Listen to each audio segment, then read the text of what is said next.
Hello, and welcome to our podcast. Today, a special guest is joining us, Dr. Alan Stern. Dr. Stern is a successful dentist, entrepreneur, speaker, and author who has dedicated his career to helping fellow dental professionals achieve their goals and improve their lives. Dr. Stern founded Better, Richer, Stronger, a coaching business focusing on helping dentists create a productive and profitable workplace while achieving personal fulfillment and meaning. He is a highly sought-after speaker and has conducted presentations for dental groups that redefine what it means to build a better team and rekindle their passion for what matters. In addition to his coaching and speaking work, Dr. Stern is also the author of the book, Enjoy the Ride, which provides a roadmap to help individuals take charge of their lives and achieve their goals. Dr. Stern has helped countless people gain focus, energy, and momentum through his work and achieve the results they never thought possible. On a personal note, Dr. Stern is a true inspiration. He and his wife, Fran, have recommitted to living a healthy life, and Dr. Stern even held a plank for 10.5 minutes. That's incredible. On his 66th birthday. He is committed to breaking 12 minutes on his 70th birthday in June, a testament to his discipline and commitment to personal growth and development. That's crazy. And so we are thrilled to have Dr. Alan Stern on our podcast today, and we can't wait to hear his insights and experiences. So without further ado, let's welcome Dr. Stern to the show. Well, hello, everyone, and welcome to today's Mint Door podcast episode. We are thrilled to have you join us as we explore two simple yet powerful questions with our special guest, Dr. Alan Stern. Today, we will delve into the mind and experience of our guest as we ask him to share his unique perspective on two fundamental questions. Now, these questions aim to provide our listeners with valuable insights and guidance from someone who has achieved success and recognition in the dental industry. Whether you're just starting your career or a seasoned member of the dental industry, we're sure Dr. Stern's perspectives and advice will undoubtedly provide valuable insights and inspiration. Yeah. So sit back, relax, and get ready to gain valuable perspective as we dive into these two simple but powerful questions with Dr. Alan Stern. Welcome, Alan, to the Mint Door podcast. Laura, Karen, it's always a delight to spend time with you. I'm willing to do this for 5 hours if you want. Well, awesome. We're going to try not to go for 5 hours, but maybe 4.5. Thank you. I'll settle. I'm a compromising type. Awesome. Well, for the first chunk of that big period of time, we're going to talk about our question for you. And our first question, Alan, is tell us about some insecurities that you have hidden behind your professional mask that you wear. Well, if I told you all of them, it would be 4.5 to 5 hours. So we'll try and cull it down to the important stuff. I think let's put this in context for a moment. And I know that everybody is carrying something at any given time, especially now. But growing up in the 50s and 60s, where the words empathy and love were not used like we use them today, advantage us in this era. But I was raised, Karen and Laura, unfortunately, in a very non-loving environment, a very non-respectful of children environment. And I'm raised in that generation where parents were authoritarian figures rather than nurturers as we aspire to be today. And I've been very gun-shy about this, but I've decided to uncork a little bit of it because my father is still alive. We don't speak, and that's very sad. It's a tragedy that I have to live with every day. But the verbal abuse that I dealt with as a child was rough. It was very rough. And the conflict between my parents, that was loud. Thank God, not physically violent, not sexually violent, but really gut-wrenching in the purest form of the word. I carry that with me today. So behind my professional mask is a deep desire not to have anybody yelling at me. I don't like raised voices. Mm. I have to fight like crazy to hold myself together if there is a conflict, if there is even a suggestion of somebody disapproving of me. Funny story with that. I got a letter from a lawyer once, and it's on my desk, and my stomach goes kerplooey. My heart jumps right up to the top of my larynx. And I see, this, and this ESQ, attorneys at law. And it turned out to be a check from my patient who's a lawyer who was paying my bill. So it's pretty funny, but, certain things will trigger me. Mm-hmm. And I've got to use that professional mask and sometimes even a personal mask Mm-hmm. in my non-professional life to really hide behind that. Mm-hmm. And think about it, in dentistry, we have so many things that don't go ideal. Or is that just in my practice? I don't know. No, not at all. Never happened to you guys, right? No, it's universal, I think. Yep. And so a patient comes in and is distraught about something. Mm-hmm. And by the way, I don't see them as angry anymore. I see them as distraught because fear is anger in disguise. Mm-hmm. But I've got to really alter my way of hearing those things so that, number one, I could hold myself together. Mm-hmm. And number two, I could behave as a professional, as a caring, loving professional to get a person past whatever it is that's troubling them. Mm-hmm. So that's one. The other one is my hero mother was a Holocaust survivor. I think I've talked about that with you in the past. And my mother was her background as a teenager. She was shoved into Auschwitz and separated forcibly from her parents. She lived and they died. And the atrocities that she witnessed were just beyond description. That's another 4 hours that you really don't want to sit through. Mm-hmm. But my mother had the belief inside of her that Jewish people were put on this earth to suffer. Who could blame her? But geez, you combine that with a very, very far from ideal marriage and the subliminal message and sometimes the overt message that my hero mother gave to me without intent was that. So verbally screamed at, taught that I'm putting the world to suffer, not an ounce of respect for my accomplishments, from my mother, yes, but put all that together and you've got one big pile of insecurity. Mm-hmm. And I will tell you, I'm very open about this also. It took a world-class therapist that I was blessed to have met and a fantastic peak performance coach to really help me just overpower these things. And it's a daily, I don't want to call it a battle. I call it a challenge. It's a daily challenge to rise above those things because you can't erase things that are written in indelible ink. You just can't. You have to work with it. And damn, I've learned how to work with it. Well, thank you for sharing that. That's an amazing story. And knowing you now, I'd say that you have traversed that very successful. Thank you. And you know what? It's given me an enhanced level of sensitivity to others. It's given me the, call it wisdom or call it knowledge or learning, that everything that I say has to result in something good. And don't think I'm perfect at it, because I'm not. I've screwed it up many times.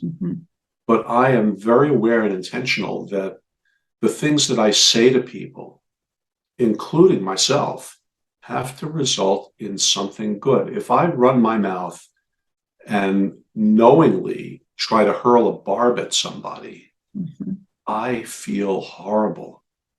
I get a hangover after those kind of things. So for my own selfish reasons, and also for it to be consistent with my mission in the world and my integrity, I've got to be a positive presence, a neutral presence at worst, but a positive presence at best, in order to be myself, be true to myself. That's awesome. Well, and that leads me into something I know you love talking about, but how using conflict can actually be an opportunity. Yeah, as I said, I grew up in a house of conflict, and I understand what that can do. Because in conflict, there's a winner and there's a loser. Mm-hmm. And I don't want to be a loser, and I don't want to create a loser. Mm. So when I deal with conflict, let's say a patient comes in and a crown comes out. Maybe that just happens to me. No. Or maybe some porcelain is broken because they're bruxing a little bit more than they may have been before 6 years before now. And they're angry or they're stressed. I paid what? And this thing came out? Or why did that porcelain chip? I thought you used one of the best labs in the country. And what I've learned is to do exactly what we did back in the 80s when I started practicing, and what a lot of our colleagues do today. And I've learned not to say, well, I followed the standard of care and I know I did nothing wrong. It must be. We can't do that. But instead, what I learned to do is align myself with another human being in distress.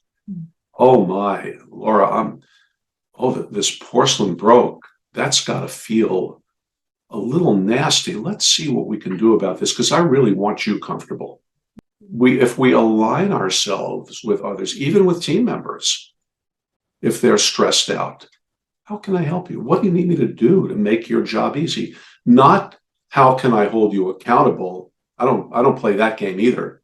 But how can we in the office support you to get these things done? Mm-hmm. Same result, different technique. Mm-hmm.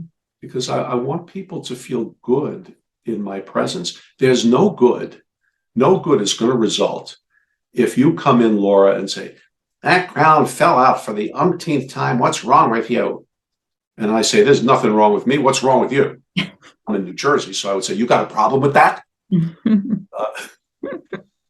But instead, I'd say, man, that's not easy to deal with. Let's sit down and see what we can do. Mm-hmm. And I have your permission to kick you back and let me get a look at this thing. Mm-hmm. And we'll resolve it once and for all. Even if I have to remake the crown, so who cares? Mm-hmm. It's not the end of the world. Mm-hmm.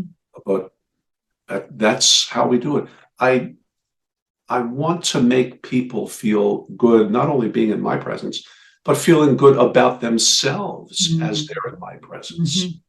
So I'll often use humor. If a conflict, if I can lighten it up mm-hmm. and get people to understand that I'm aligned with them and we're pushing in the same direction for a good cause, and that is their good health and their comfort and their function, their aesthetics. Sometimes I can even slip a joke in, mm-hmm. and mm-hmm. that breaks the mood. Victor Borge, are you guys familiar? You're probably too young to remember Victor Borge. Mm-hmm. He was a Danish comedian, Borge, very funny guy. Not everything, all of his humor was family rated also. Mm-hmm. And Victor Borge said the shortest distance between two people is a joke. Mm-hmm. And think about it, it's a connector. Connection's everything. Mm-hmm. So I want to turn that conflict into connection. Mm. I just wanted to say, I wanted to reflect something that when you were going through those scenarios of how somebody maybe typically you thought from New Jersey would deal with it, and then how you then reframed it with your own approach to dealing with that conflict. The energy level was kind of up here, and then you brought it right down. So not only is that impacting the person that you're talking to, but you sounded so much calmer in your voice. Mm-hmm. So do you feel that dealing with people in that way makes for a calmer, more pleasant day for you too? 100%. Mm-hmm. And, if we can extend this out a little bit to our online interactions, mm-hmm. our social media interactions, how many times have we seen somebody put something out there and then get blasted apart? or condescended to. And what does that do? It turns up the temperature and makes an uncomfortable situation even worse. The person's putting something out there where they're uncomfortable and they're looking for answers, and you get a snarky, disrespectful, or even arrogant response. So yes, I feel good if I see something like that and I put in, a sweet little comment or a thank you for putting out that issue because I know other people are feeling it. Yeah, the individual receiving it feels good, but I feel good. You turn the temperature down, and yes, the tone absolutely changes. And, Karen, that's another good point, because this is not going to work 100% of the time. There are just some people who will not buy into anything other than a zero-sum game or a conflict where there's a winner and a loser. But I still maintain this way of being, if for no other reason that I know that I've acted in my own integrity and acted to the best of my ability for the betterment of another human being, even if it means they're walking out of my office. Those people do me a favor by walking out. Oh, that's sound advice. Peace of mind, happiness, going to bed, putting your head down on your pillow at night and being confident that you live to your standards, you lived in your integrity. Yeah, when you jump out of it, and we all do sometimes, we all drift a little bit, that's an unpleasant aftermath. I had a guy call my office the other day, and everyone was gone, but I decided to pick up the phone. It looked like a new name, maybe a new patient that I didn't want to miss, and I picked it up. And he said to me, "What do you charge for X, Y, and Z?" I said, "Hi, who am I speaking to?" "My name is Mike. How much do you charge for X, Y, Z?" "Oh, Mike, nice to meet you. My name's Alan Stern, and I'm really glad you called. Tell me what your biggest concerns are. What do you charge for X, Y, and Z? Are you going to tell me?" I said, "You know what, man? We may not be the right office for you. You might want to call the dental store down the street, the House of Discount Dentistry, and go there, because if price is the only thing you're looking for, we may not be able to help you." And they're going to go one way or the other. "Oh, I heard so much about you," or "See you later, buddy. I just want you." That's all right. That was this gentleman's right answer. It's not mine. So bid him farewell as best you can. Yeah, indeed. Well, we know. Sorry, Alan. We know that you help like lots of people. Like, you talk about how to interact nicely on social media. We see you doing that like every single day. People love you. And tell us about an offering that you have for our audience, of how they could work with you, because if there are people listening to this, you are a guy that people need to meet. Thank you. And given what I just told you, I cannot tell you how much that means. You got me at a weak moment, or at a transparent moment. That it means the world to me, with you great people speaking of me and to me in that way. But I think we are fraught with so many problems, and we are fraught with so many tendencies to mire into misery, and God forbid depression, and God forbid the end result of depression, which we know. I will offer anybody a virtual coffee, and we can sit down over Zoom for 45 minutes. We can chat. I can listen. I can reflect, and maybe open your eyes to something that may be right in front of you, but like the best of us, you can't see it. Because so often, you guys know this, our solutions, our answers are right in front of us, or they're inside of us. And it just takes the right set of ears to bring it out. And if I am that right set of ears, wowee, mission accomplished. So anybody, any of the Mint Door people who would like to do that, please. I don't want a penny. I don't want to sell you anything. on a virtual coffee. I just want to listen and maybe make your world a little bit better. Awesome. Fantastic.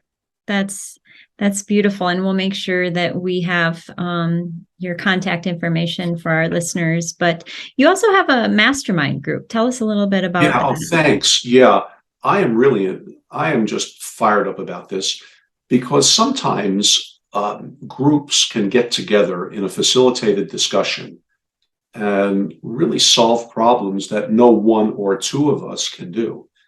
There is a huge diversity of thought out there. There's a huge diversity of experience. And then there's me. So we're, in the spirit of my book, Enjoy the Ride, our mastermind group is called On the Ride.